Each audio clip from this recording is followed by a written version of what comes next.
Tony. Yeah, man. How are you, my friend? I'm very good. So, when we bought Music Man in 1984, and we get all the boxes of stuff, one of the first things I did was look through the artist endorsement box, and Tony Levin. Tony, I called you and said, we bought Music Man, and we're real excited about making you bassist. In those days, I didn't really want more than the one bass I had. I think the first bass I made for you was for your daughter, and it was pink. That was the pink one in '85. So, a lot of things about making an instrument for an artist is there's an intuitive thing where you try and figure out what makes them tick, and believe it or not, so it's actually part shrink sometimes.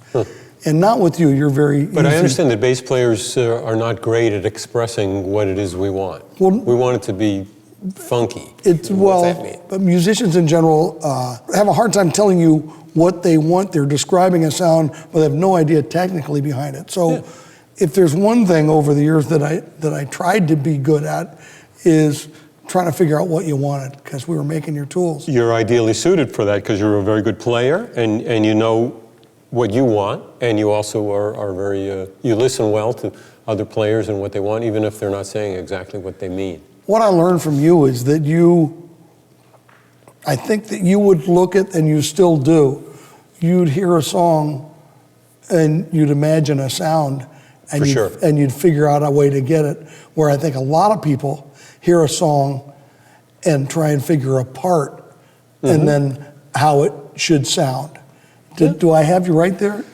Absolutely right, and part of the reason I'm able to do that is because I have a versatile bass. My main bass, my go-to bass, the 5-string, is very versatile. So it can be tubby, or I can play it with my thumb, but I can dampen the strings a little bit. It can be very tubby and no highs, or it can be bright and cut through. It can do a lot of things. I love that approach you have. Yeah, because it's really about the sound, the feel, then the licks, so to speak. Well, thank you. It came about not because I had the idea to be that way. I just am that way.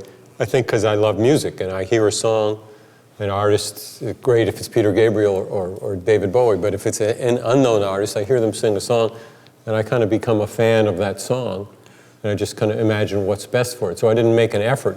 But if I look back at my career, I don't look back much at my career, but I realize that that's a really useful attitude for the artist, that I'm playing what their song needs.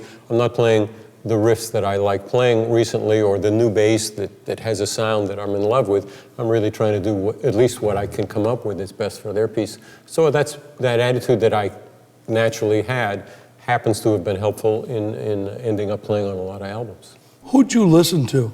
Who would you say probably gave you that sensibility? That's a great question. I'm afraid I don't know. I listened to everything, like all of us growing up. I listened to James Jamerson and Carol Kay. I was listening to jazz stuff. Oscar Pettiford, my favorite jazz bass player when I was a kid. Did you have a mentor?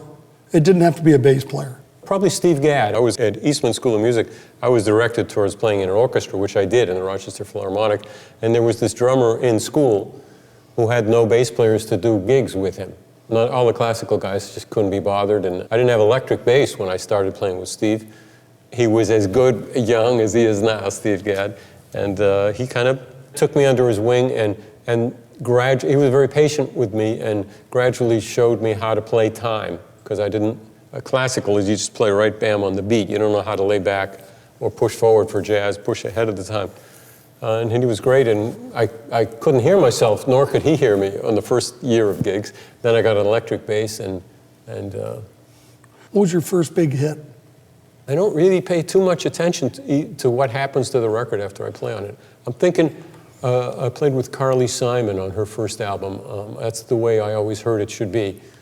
Did very well, and I remember liking her so much and thinking, wow, I hope she does well. I remember thinking that, so it stuck in my head that she wasn't well-known. And Lou Reed's Berlin, I'm not good at remembering the years, so that might have been a little after. A bunch of Alice Cooper records that did really well. Is that with Bob Ezrin? Bob Ezrin. I was very lucky.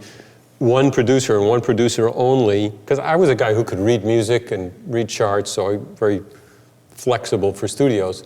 I wasn't a rock player. I liked rock. It's what I wanted to do, but I wasn't a known rock player.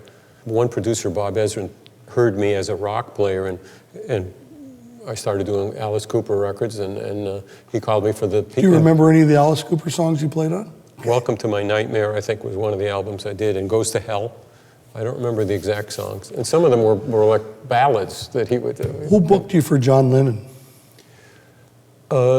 I only know because I have a tape of John Lennon doing an interview afterwards where he said, they told me this guy Tony Levin's good, I never heard of him, and so I got him, and he was good. And I like that.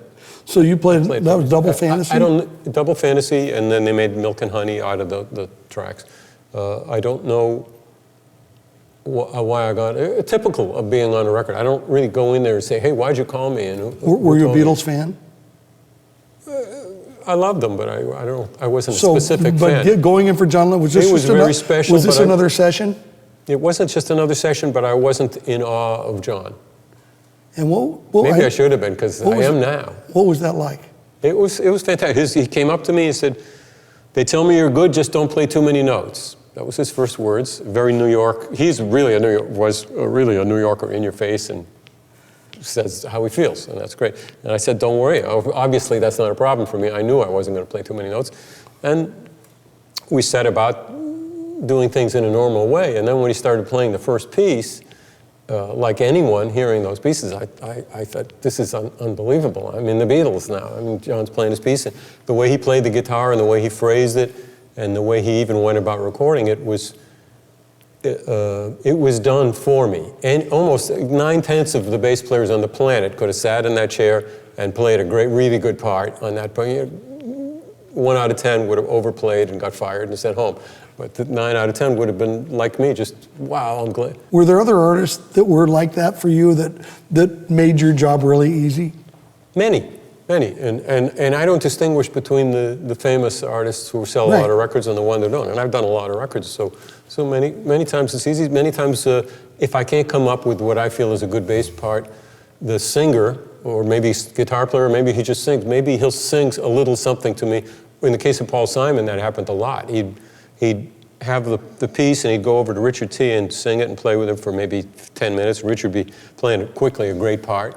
Then he'd go over to Steve Gadd, same thing. Then he'd come to me, and he'd sing bass lines to me that were very melodic, a little too melodic for me, and I wouldn't play what he was singing, but I'd kind of find a way to ground that with a bass player sensibility. What records were those? Certainly 50 Ways to Leave Your Lover.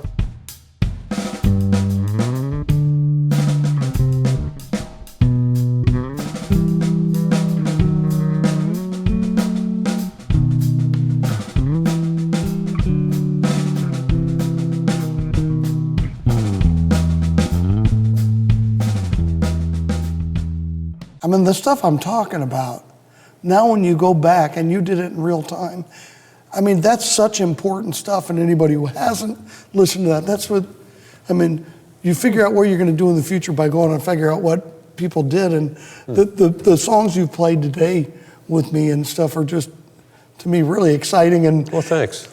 And you know what? That's why my life work has been doing this. Yeah. Okay? It hasn't been playing, it's been this. Yeah. This is, I mean, and then to have a part in creating or bringing an instrument to the world and then hear work like this, that's the process right there. Well, that tears me up, honestly.